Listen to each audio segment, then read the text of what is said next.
Everyone, welcome back to zero YouTube channel. This is Shivani Keswani और मैं आपके लिए फाइनली ले आई हूँ JIB की परफेक्ट स्ट्रैटेजी।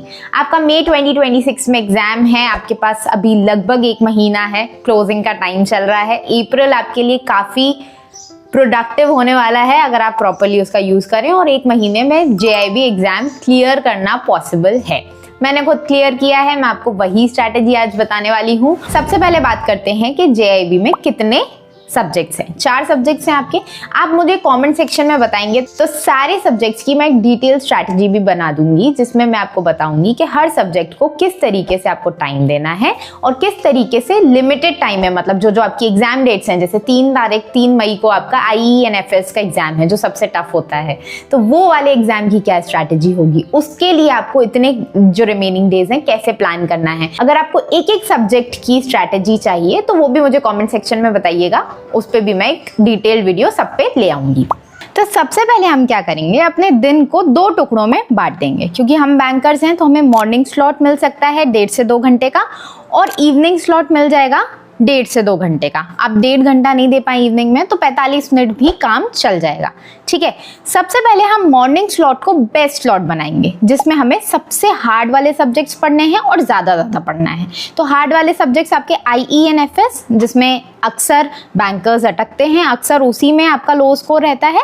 और दूसरा जो सब्जेक्ट है वो है अकाउंटिंग एंड फाइनेंस मैनेजमेंट, जिसमें न्यूमेरिकल्स की वजह से बैंकर्स को प्रॉब्लम आती है, क्योंकि आधे से ज़्यादा बैंकर्स तो कॉमर्स बैकग्राउंड के नहीं होते हैं। और अकाउंटिंग मैं खुद पढ़ा रही हूँ अपने क्रैश कोर्स में, तो वो मैं बहुत ईजी करके पढ़ा रही हूँ। और अकाउंटिंग वाकई में ईजी सब्जेक्ट है, अगर आप खुद से भी पढ़ेंगे ना तो भी ईजी है।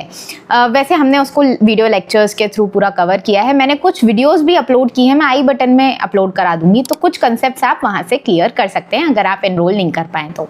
ठीक है, इसके अलावा अकाउंटिंग के न्यूमेरिकल्स कीजिए आप ऑल्टरनेट डे पे रखिए। एक दिन आप अकाउंटिंग कीजिए और एक दिन आप IENFS कीजिए। IENFS में इकोनॉमी और फाइनेंशियल सिस्टम से ज़्यादा क्वेश्चंस आते हैं, तो फाइनेंशियल सिस्टम को आप इग्नोर मत कीजिएगा।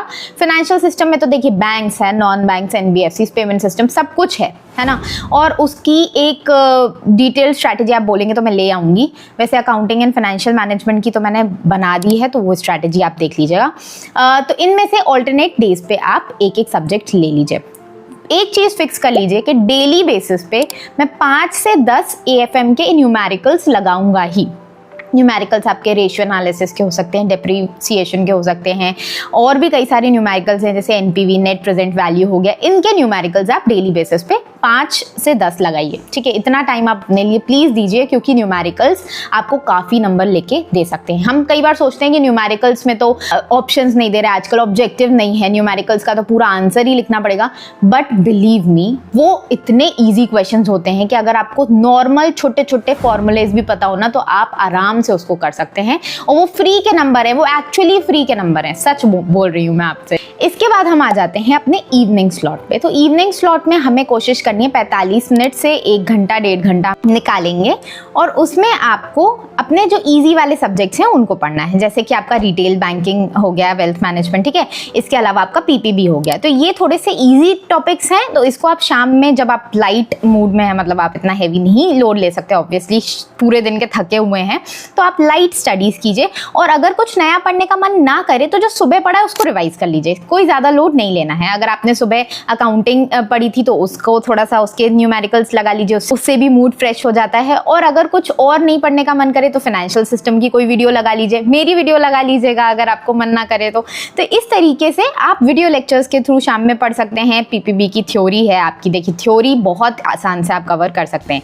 बाकी हर एक सब्जेक्ट की डिटेल स्ट्रैटेजी मैं आई बटन में ऐड करवाती जाऊंगी। ठीक है, आप वो देखिए, जिससे आपको पता चलेगा कि किस किस टॉपिक का हाई वेटेज है, किसका लो वेटेज है। उस हिसाब से अगर आप उसको अहमियत देंगे, प्रायोरिटी देंगे, तो आप बहुत आसानी से 50+ क्रॉस कर सकते हैं। ठीक है, इसके अलावा आपको संडे को FLT देना है, फुल लेंथ मॉक टेस्ट दीजिए, जिससे कि आपको आइडिया रहे कि आप देखिए, मैंने तो कभी अगर मैं खुद का बताऊं तो मैंने कभी भी FLT नहीं दिया, मैंने डायरेक्टली एग्जाम में जाके दिया और डायरेक्टली मेरा फर्स्ट अटेम्प्ट में क्लियर हो गया, क्योंकि मेरा कॉमर्स बैकग्राउंड था तो मुझे थोड़ा ईजी पड़ा।